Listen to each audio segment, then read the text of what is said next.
آج ہم جس موضوع پر بات کرنے جا رہے ہیں وہ معاشرے کی ایک ایسی برائی ہے جس پر اویئرنیس کی بہت زیادہ ضرورت ہے، اور آج ہم بات کریں گے منشیات اور اس کے استعمال، اس کی تباہ کاریوں اور اس کے تدارک کے حوالے سے۔ ناظرین، منشیات کا استعمال ایک ایسی چیز ہے جو کہ عصر حاضر میں بہت زیادہ بڑھتا جا رہا ہے، اور یہ معاشرے کی ان برائیوں میں سے ایک برائی ہے جس کے نقصانات بہت زیادہ ہم دیکھتے ہیں کہ معاشرے میں بڑھتے جا رہے ہیں۔ یہ ایک ایسا موذی مرض ہے جو اس کو استعمال کرنے والا شخص نہ صرف اپنی جان کا دشمن بنتا ہے، اس کی اپنی زندگی جہنم اور تباہ ہو جاتی ہے، بلکہ اس سے جڑی، اس کی ذات سے جڑے جتنے رشتے ہوتے ہیں وہ تمام رشتے بھی داؤ پر لگ جاتے ہیں، اور بہت سی ایسی معاشرتی برائیاں ہیں جو کہ اسے جنم لیتی ہیں۔ طلاق کی شرح میں اضافہ ہوتا ہے، ٹریفک حادثات میں اضافہ ہوتا ہے، اور بے پناہ ایسی چیزیں جس کا معاشرہ ازالہ نہیں کر پاتا۔ تو ہم گفتگو کا آغاز کرتے ہیں۔ آج ہمارے ساتھ موجود ہیں پروفیسر نجم الدین صاحب، السلام علیکم۔ وعلیکم السلام ورحمۃ اللہ۔ ساتھ تشریف فرمائے مفتی عبدالشکور حقانی صاحب، السلام علیکم۔ وعلیکم السلام۔ ناظرین، آج ہمیں جو ناخواں جوائن کر رہے ہیں اسامہ بن سعود صاحب، اسامہ صاحب السلام علیکم، خوش آمدید۔ ہم آپ سے کلام بھی سنیں گے، لیکن پہلے اپنے موضوع پر آ جاتے ہیں اور اس پر گفتگو کا باقاعدہ آغاز کرتے ہیں۔ پروفیسر صاحب، آپ ابھی بتا دیجئے کہ اسلام میں نشے جیسی لعنت کے لیے کیا احکامات دیے گئے ہیں اور کیسے ان چیزوں سے بچاؤ ممکن ہو سکتا ہے؟ بسم اللہ الرحمن الرحیم۔ حضور سرکار دو عالم رحمت عالم صلی اللہ علیہ وآلہ وسلم نے عرب کے جس معاشرے کے اندر آنکھ کھولی اور آپ نے اپنے کردار اور اخلاق سے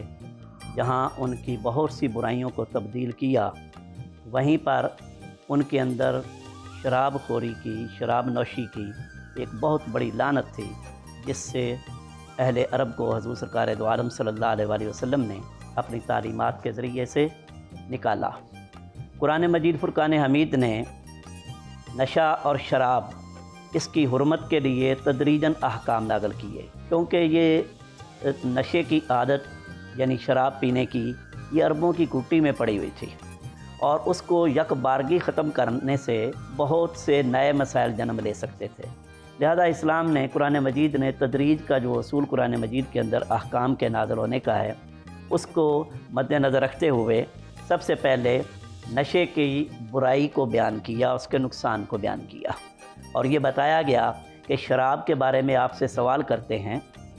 شراب اور جوے کے بارے میں، تو آپ انہیں بتا دیجئے کہ ان کے اندر کوئی ظاہری طور پر چھوٹے موٹے منافع اور فائدے لوگوں کے لیے ہیں، لیکن ان کے اندر نقصان ان کے منافع سے بڑھ کر ہے۔ جب یہ بات قرآن مجید کی زبان سے حضور صلی اللہ علیہ وآلہ وسلم نے ادا فرمائی، تو عرب کے وہ لوگ جو سلیم الطبع اور سلیم الفطرت تھے، انہوں نے اسی وقت یہ جان لیا کہ یہ چیز ایسی ہے کہ جس کے نقصان اگر ہمارا رب کریم ہمیں بتا رہا ہے کہ زیادہ ہیں، تو پھر ہمیں اس سے بچنا ضروری ہے۔ وہ رک گئے، کچھ عرصہ گزرا، اس کے بعد ذہنی ڈیولپمنٹ جو ہے وہ اس طرح کی ہو چکی تھی کہ پھر آ کر یہ حکم نازل کر دیا گیا کہ تم نشے کی حالت میں اگر ہوگے یا شراب پی ہوئی ہے تو ایسی صورت میں تم عبادت نہیں کر سکتے۔ لا تقربوا الصلاۃ وانتم سکارا کے الفاظ جو ہے وہ قرآن پاک کے درمیان کیے گئے۔ یہاں آ کر جو مسلمان مومنین تھے، ان کا آپ دیکھتے ہیں کہ وہ تو نماز سے غفلت نہیں ان کی ہوتی تھی۔ انہوں نے یہ جانا کہ جب ہمیں نماز کے وقت کے لیے یہ کہا گیا ہے کہ تم اس وقت نشے کی حالت میں نہ ہو، تو پھر تو ہم نے پے در پے نمازیں ادا کرنی ہوتی ہیں، تو لہٰذا اس کا مطلب یہ ہوا کہ نشے سے ہمیں کلی طور پر اجتناب کرنا ہوگا۔ اس صورت حال کو سامنے رکھتے ہوئے اور اس حکم کے نازل ہونے کے بعد بیشتر مسلمان، بلکہ یوں کہہ سکتے ہیں کہ 99% مسلمان نشے سے اور شراب پینے سے اپنے آپ کو انہوں نے بچا لیا تھا۔ پھر مدینہ منورہ کا جب دور شروع ہوتا ہے تو یہاں آ کر حضور نبی کریم صلی اللہ علیہ وسلم نے چونکہ ایک ایسے معاشرے کی بنیاد رکھ دی تھی جو معاشرہ اسلامی تعلیمات کے زیر اثر جو ہے وہ پروان چڑھ رہا تھا، لہذا یہاں پر جس وقت وہ معاشرہ جس کے باسی وہ سارے کے سارے بیشتر مسلمان تھے، ان کے سامنے شراب اور جوے کی حرمت کا حکم حتمی طور پر جو ہے وہ قرآن پاک نے نازل فرما دیا، اور فرما دیا کہ انما الخمر والمیسر والانصاب والازلام رجس من عمل الشیطان۔ یہ آگے قرآن مجید کی پوری آیہ مبارکہ ہے کہ تمہارے لیے شراب اور جوا جو ہے یہ حرام ہے، اور باقی بہت سی چیزیں جو ان کی حرمت کا حکم ملا، اور ساتھ حکم دے دیا گیا کہ فجتنبوہ، اب تم اس سے کلی طور پر اجتناب کرو۔ جب یہ حکم آ گیا تو اس وقت روایات کے اندر آتا ہے کہ مدینہ منورہ کے اندر جو لوگ پہلے شراب کسی نہ کسی صورت میں اپنے گھر کے اندر رکھا کرتے تھے، उन सब ने वो सारी की सारी शराब जो है उसके मटके तोड़ दिए और शराब जो है वो गलियों में भी बहने लगी जिस तरीके से बारिश का पानी बहता है। ये हुक्म कुरान मजीद की तरफ से जब नाज़िल हो चुका तो उसके बाद इस्लामी मुआशरे के अंदर शराब की और नशे की कोई सूरत जो है वो बाकी नहीं रहने दी गई। हत्ता कि हज़ूर सरकार दो आलम सल्लल्लाहु अलैहि वसल्लम ने शराब पीने वाले पर, शराब बनाने वाले पर, शराब बेचने वाले पर, शराब ख़रीदने वाले पर, इस काम के अंदर जितने लोग मुलव्वस हो सकते हैं उन तमाम के लिए जो है वो ये बात फरमा दी गई कि अल्लाह और की लानत उन पर है और उनका ये सारे का सारा अमल जो है वो हराम है। ऐसी सूरत हाल के अंदर इस्लाम ने तो ये तालीमात इतनी दे दी कि फिर मुआशरा इस नशे की लत से और शराब की लत से मुकम्मल तौर पर जो है वो पाक हो गया। आज के दौर के अंदर अगर हम देखें फिर हमारा इस्लामी मुआशरा चला आ रहा है, इसके अंदर इक्का दुक्का हमें ऐसी सूरत हाल नज़र आती है कि बाज़ मुआशरों के अंदर जो है वो शराब का जो है वो कुछ चलन चल पड़ा। लेकिन जिस वक्त ये पिछली सदी का दौर शुरू हुआ है इसके अंदर मगरबी कल्चर के ज़ेर असर हमारे मुसलमानों के अंदर भी शराब नोशी का दोबारा जो है वो रिवाज पैदा हो गया और इसको एक मामूली बीमारी समझा गया, मामूली गुनाह समझा गया। हालांकि कुरान पाक ने और रसूल करीम सल्लल्लाहु अलैहि वसल्लम ने इसकी हुर्मत और इसके गुनाह की शिद्दत को बड़े वाज़ेह तौर पर बयान फरमा दिया था। हम ये कह सकते हैं कि जो शख्स नशे का आदी होगा, शराब का आदी होगा, वो गोया इस्लाम की तालीमात से कुल्ली तौर पर हट चुका है। और हज़ूर नबी करीम सल्लल्लाहु अलैहि वसल्लम ने शराब को उम्मुल खबाइस करार दिया कि ये तमाम गुनाहों की और तमाम गंदे कामों की बुनियाद ये शराब है। तो शराब हो या शराब से मिलती जुलती वो चीज़ जो इंसान की अक्ल पर पर्दा डाल दे, खमर कहते ही उसको हैं, जो इंसान की अक्ल पर पर्दा डाल देती है, तो इन मुसलमान से अल्लाह और उसके रसूल ये तकाज़ा करते हैं कि वो हमा वक्त अपने शऊर के अंदर, अपनी अक्ल के अंदर रहकर दीन मतीन के अहकाम पर अमल करता हुआ नज़र आना चाहिए। तो शराब पीने की वजह से उसकी अक्ल मऊफ हो जाती है, नशा हो जाता है, लिहाजा वो दीन के अहकाम पर अमल नहीं कर सकता, इसलिए कुल्ली तौर पर इसको जो है वो हराम करा दिया गया। शख्स जो कि मनशियात का आदी है उसकी तौबा भी तब तक कबूल नहीं की जाती जब तक वो मनशियात से तौबा नहीं कर लेता। तो आप ये बता दीजिए कि इसके इस्तेमाल से इंसानी जहन पे और इंसानी जिस्म पे क्या असरात मरतब हो सकते हैं और हम फिर मज़ीद किन बीमारियों का शिकार हो सकते हैं? देखिए, शराब चूँकि उम्मुल खबाइस है और इसका बुनियादी तौर पर असर वो इंसान की अक्ल पर होता है। जब इंसान की अक्ल ही ख़त्म हो जाए और उस पर पर्दा पड़ जाए तो फिर हर तरह का गुनाह और हर तरह के जुर्म का इर्तिकाब उससे मुमकिन है। लिहाजा नशा आवर जो चीज़ भी होगी, खा वो शराब है या आज के दौर के अंदर हेरोइन है या कोई और नशे की मुख्तलिफ जो सूरतें इख्तियार कर ली गई हैं, ये सारी की सारी उस इंसान के जहन और अक्ल को तो मऊफ करती ही हैं और उसके साथ साथ सिर्फ यही नहीं कि उसके जहन को जो है वो और अक्ल को ख़राब करती हैं, बल्कि उसकी पूरी जिस्मानी क़ुव्वत जो है या जिस्मानी सेहत उस सारे पर असरअंदाज होती है। उसका मैदा ख़राब हो जाता है, उसके हार्ट अटैक का ख़तरा ज़्यादा हो जाता है, उसके लंग्स जो हैं उनके अंदर जो है बीमारियों के पैदा होने का ख़तरा होता है। गर्ज़े के पूरा जिस्म जो है वो शराब के आदी का बीमारियों की अमाजगा बन जाता है। वो बीमारियाँ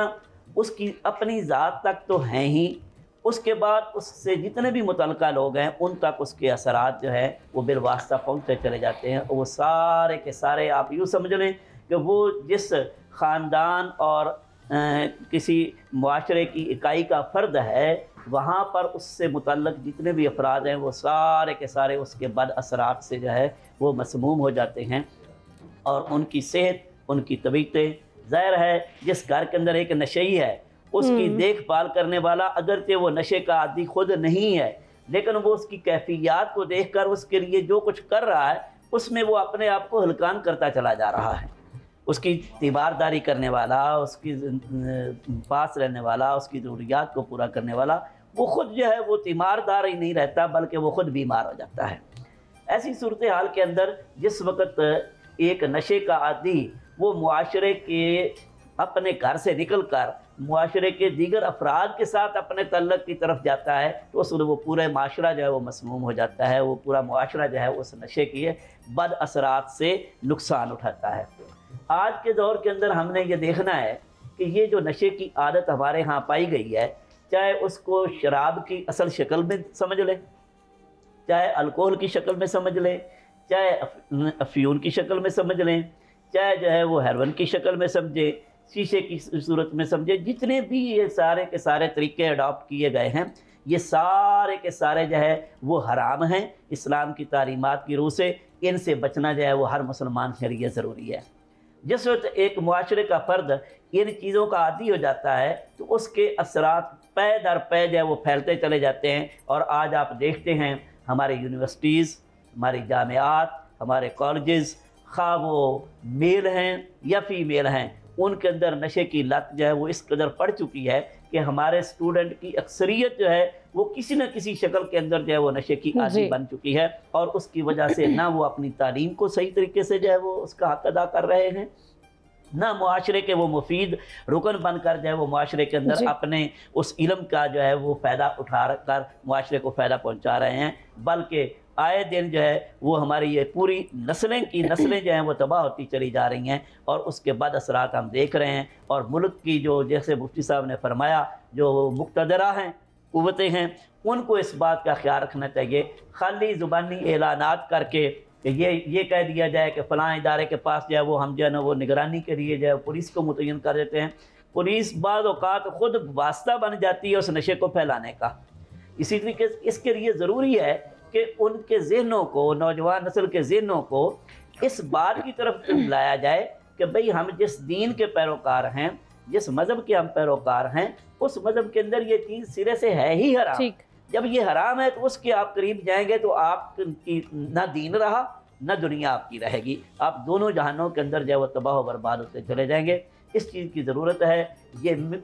मस्जिद के मेहराब व मिंबर से भी ये सदा उठनी चाहिए और जो है वो ऐवान बाला जो हैं हमारे हुकूमती, उनके अंदर से भी ये